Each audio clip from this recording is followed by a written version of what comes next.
அமலாக்கத்துறை சோதனையை சட்டவிரோதமானது என அறிவிக்க கோரி டாஸ்மாக் மற்றும் தமிழக அரசுக்கு வழக்கு இருந்த நிலையில் அனைத்து தரப்பு வாதங்களும் நிறைவடைந்த நிலையில் ஏப்ரல் 23 தீர்ப்பு வழங்கப்படும் என உயர்நீதிமன்றம் அறிவிப்பு வெளியிட்டிருக்கிறது. டாஸ்மாக் தலைமை அலுவலகத்தில் அமலாக்கத்துறை நடத்திய சோதனைக்கு எதிரான வழக்கில் அனைத்து தரப்பு வாதங்களும் நிறைவடைந்த நிலையில் ஏப்ரல் 23 தீர்ப்பு வழங்கப்படும் என உயர்நீதிமன்றம் அறிவிப்பு வெளியிட்டிருக்கிறது.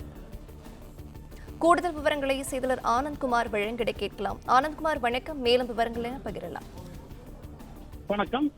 தமிழகத்தின் டாஸ்மாக் தலைமை அலுவலகம் உள்ளிட்ட பல்வேறு இடங்களில் அமலாக்கத்துறை கடந்த மார்ச் 6ஆம் தேதி முதல் 8ஆம் தேதி வரை சோதனை நடத்தியது. இந்த சோதனையில் சட்டவிரோதமாக டாஸ்மாக் நிறுவனம் சார்பில் சுமார் 1000 கோடி ரூபாய் அளவிற்கு முறைகேடுகள் நடந்திருப்பதாக அமலாக்கத்துறை தரப்பில் தெரிவிக்கப்பட்டிருந்தது. இந்த நிலையில் அமலாக்கத்துறை விசாரணை மற்றும் மேல் நடவடிக்கைகளுக்கு தடை விதிக்க வேண்டும் என கோரியும், அதே போன்று விசாரணை என்ற பெயரில் அதிகாரிகளை துன்புறுத்தக்கூடாது என கூறி சென்னை உயர்நீதிமன்றத்தில் அமலாக்கத்துறை எதிராக டாஸ்மாக் நிறுவனம் தரப்பில் வழக்கு தொடரப்பட்டது. இந்த வழக்கில் நீதிபதிகள் எஸ். எம். சுப்பிரமணியம் மற்றும் கே. ராஜசேகர் ஆகியோருடைய அமர்வில் விசாரணை நடைபெற்று வருகிறது. இந்த நிலையில் இந்த வழக்கின் மீண்டும் விசாரணை கொண்டபோது டாஸ்மாக் தரப்பில் மூத்த வழக்கறிஞர் விக்ரம் சௌத்ரி மற்றும் தமிழ்நாடு அரசு தலைமை வழக்கறிஞர் பி. சாமன் ஆகியோர் ஆஜராகி வாதிட்டனர். அதில் அமலாக்கத்துறை எப்போதும் வெளிப்படைத்தன்மையுடன் இருந்ததில்லை எனவும், அதே போன்று இந்த வழக்கு விசாரணை ஆரம்ப கட்டத்திலிருந்தே அவர்கள் ஒரு முடிவை எழுதி வைத்துவிட்டு அதன் பின்னரே அதற்காகவே அமலாக்கத்துறை இந்த சோதனை நடத்தியதாகவும் தெரிவித்து வாதிட்டனர். மேலும் விசாரணை என்ற பெயரில்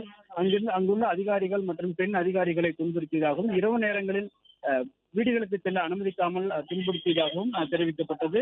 இதற்கு டாஸ்மாக் நிறுவனம் தரப்பில் தெரிவித்த இந்த குற்றச்சாட்டுகளுக்கு அமலாக்கத்துறை தரப்பில் மறுப்பு தெரிவிக்கப்பட்டது.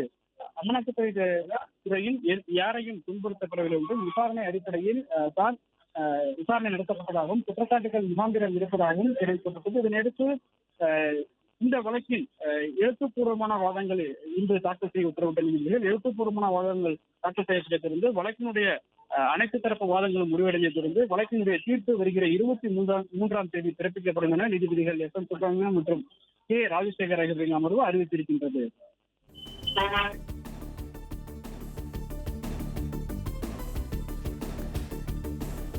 விவரங்களை வழங்கியமைக்கு நன்றி ஆனந்த்குமார்.